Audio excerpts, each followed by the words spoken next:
Hello, you're listening to the BBC World Service. Now witness history with me, Sumaya. Today I'm taking you back to the 2nd of August 1990, when the Iraqi dictator Saddam Hussein sent more than 100,000 troops into the tiny, oil-rich Gulf state of Kuwait. Kuwaiti radio immediately started broadcasting appeals for help from the outside world. Sami al-Alawi, a 20-year-old Kuwaiti government employee, was woken by his father at about 8 in the morning. My father, God rest his soul, he said something to me that surprised me. "Come on, Sammy, get up and die. Get up and die." I said to him, "Dad, what do you mean go and die?" He said, "Saddam's entered Kuwait. Get up and go and volunteer." He meant go to the army headquarters and see what you can do. Sami immediately got into his car, but he soon found out that Iraqi forces had already reached his part of Kuwait City. There was a soldier in full combat gear in the middle of the street. I thought he was a Kuwaiti soldier. He pointed his gun at me and I got out. He greeted me with a slap in the face. "Are you trying to kill me? Hit me with the car?" I was surprised. I said, "Brother, I just woke up. What's going on in the country?" He was an Iraqi soldier. He realised I was nervous, that I was really shocked. So he said, "Get in your car and go. Go, or I'll kill you. Go." Iraq and Kuwait had argued for years over their border. Iraq accused Kuwait of keeping oil prices low by increasing production. Then, when Kuwait refused to write off a $14 billion debt, which Iraq had incurred during its war with Iran, things had come to a head. During the night, Iraq invaded Kuwait and overthrew the government. Iraqi troops and tanks crossed the border and quickly reached the capital, Kuwait. Kuwait's population at the time was just 2.1 million people. Most foreign nationals left immediately, and an estimated 2/3 of the country's citizens either fled or were stranded abroad. There was more gunfire there, shells on the sidewalk. We were detained by Iraqi soldiers. For the ones who stayed, resisting the Iraqi occupation took various forms.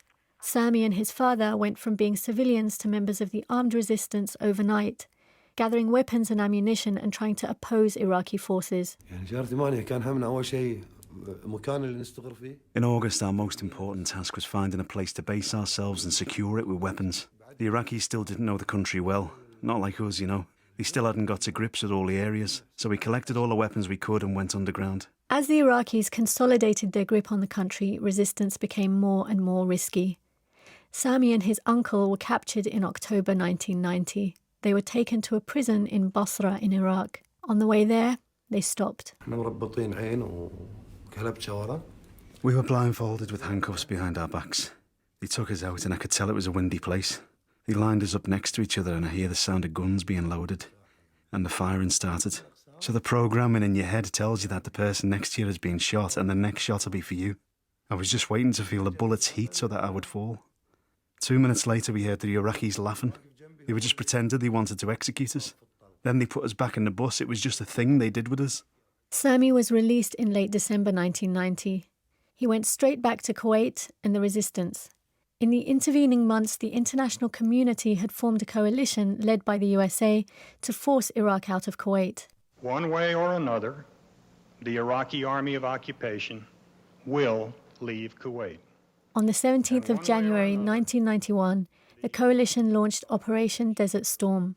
On the 24th of February, the coalition's ground troops went in. A few moments ago, we crossed the border into Kuwait.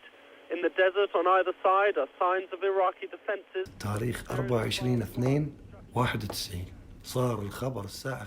5 o'clock in the morning on 24th of February 1991, that was it. There's no way Kuwait's not coming back. There was an explosion of joy. We were hugging and kissing each other. That was it. It was done.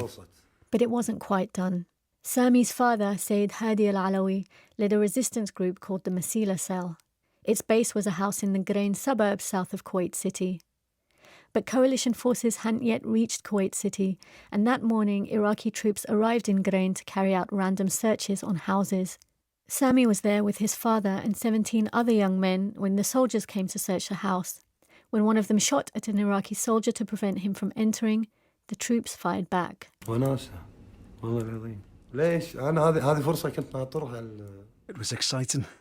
I'd been waiting for this opportunity for 7 months, and in the morning I heard that the coalition invasion was going to start. I knew they were going to liberate Kuwait. But soon the shootout in Grain escalated into a full-scale battle. The Iraqis brought in reinforcements and tanks. شيء يخوف. الغلبة صارت لهم عرفتي؟ It was scary. They had the advantage, you know. Before I was telling you it was exciting and we were thinking it's either me or you. But when we heard the tanks and I saw the tank shells and what they did, the balance switched. My enthusiasm disappeared.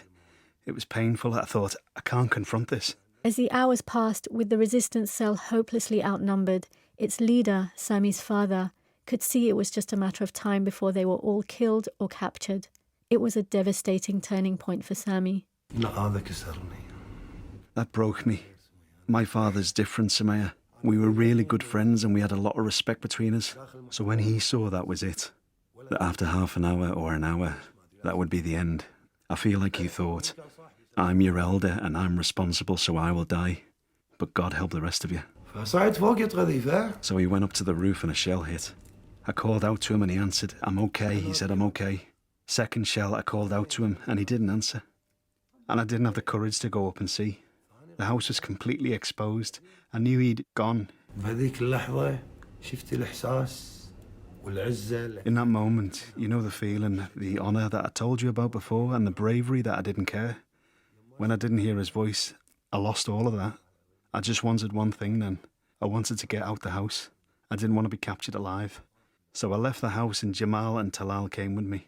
We went back to the neighbouring house. Knowing that the Iraqi forces were preparing to storm the house, Sami says that he and his friend Jamal hid in a storage cupboard. We found blankets and shawls and we wrapped ourselves in them. I was really cold. I'd been bleeding since morning. Me and Jamal stayed in the storage cupboard until 6 or 7 o'clock until it got dark. And we heard the Iraqis coming into the house. One of them said, Sir, let's have a look in here. He came up and he opened the door and he lit his lighter. The cupboard was 2 metres by 2 metres. It was impossible not to see what was inside. I thought, he's seen me for sure.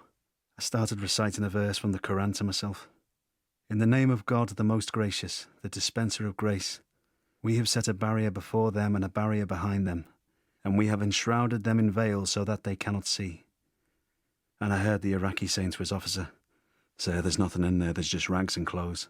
I thought, he's decent, he's taken pity on us. A few seconds later he said to his officer, Sir, why don't I throw a hand grenade in there and clear the place out? Then an officer in the street called them. So his officer says to him, leave it, so-and-so is calling us. The battle on Sunday the 24th of February had lasted 10 hours. Sami's father and 2 other members of the cell were killed in the house, and the bodies of the 9 members of the cell captured by the Iraqi forces were later dumped nearby. Sami was one of the 7 who survived. Kuwait is liberated. Iraq's army is defeated.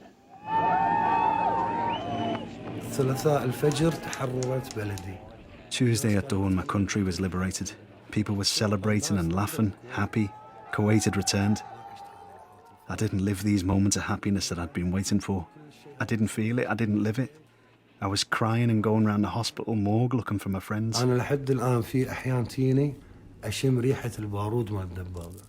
Even now, sometimes I can smell the gunpowder from the tank. I can remember what I smelt in that house. The moment I'm alone, the whole tape repeats. It's like a tattoo. What happened to me has been tattooed on my mind. Up to 1,000 Kuwaitis are thought to have been killed during the occupation of Kuwait, and around 600 disappeared. Tens of thousands of Iraqi troops lost their lives during the liberation of the country. Sami al-Alawi was speaking to me, Sumaya, for this edition of Witness History.